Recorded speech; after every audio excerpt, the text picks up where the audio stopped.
স্থূলকোণী ত্রিভুজের বৈশিষ্ট্য কি? স্থূলকোণী ত্রিভুজের হইতেছে একটা কোণ হইতে হবে স্থূলকোণ।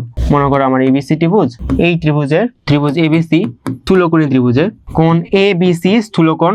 তাহলে তোমরা একটা জিনিস বলো তো, বাকি দুইটা কোণ তাহলে কি হবে? বাকি দুইটা কোণ হবে অবশ্যই আমাদের কোণ এসিবি, সিএবি বা বিএসি বলতে পারো, সমস্যা নেই। অবশ্যই সূক্ষ্মকোণ হইতে হবে বাকি দুইটা কোণ। কেন বাকি দুইটা কোণ সূক্ষ্মকোণ হইতে হবে? একটা কোণ অলরেডি মনে করো 120 ডিগ্রি হয়েই গেছে, তার মানে কি বাকি দুইটা মিলে আমাকে 60 ডিগ্রি হইতে হবে, কারণ তিনটা মিলে 180। তাহলে বাকি দুইটা মিলে যদি 60 হইতে হয়, তাহলে তো আলটিমেটলি প্রত্যেককেই সূক্ষ্মকোণই হইতে হবে, তাই না? হয় 30-30 হইলো বা 40-20 হইলো, ঠিক আছে? মানে একটা যেহেতু অলরেডি 90 চেয়ে বেশি হয়ে গেছে, বাকি দুইটাকে তো আর 90 এর বেশি হইতে পারবে না, তাই না? তো স্থূলকোণী ত্রিভুজের ক্ষেত্রে একটা কোণ হয় স্থূলকোণ, বাকি দুইটা হয় সূক্ষ্মকোণ। আর স্থূলকোণ মানে কি? 90 অপেক্ষা বেশি, 120, 110 এগুলা কোণ 90 অপেক্ষা বড় কোণ, বুঝছো?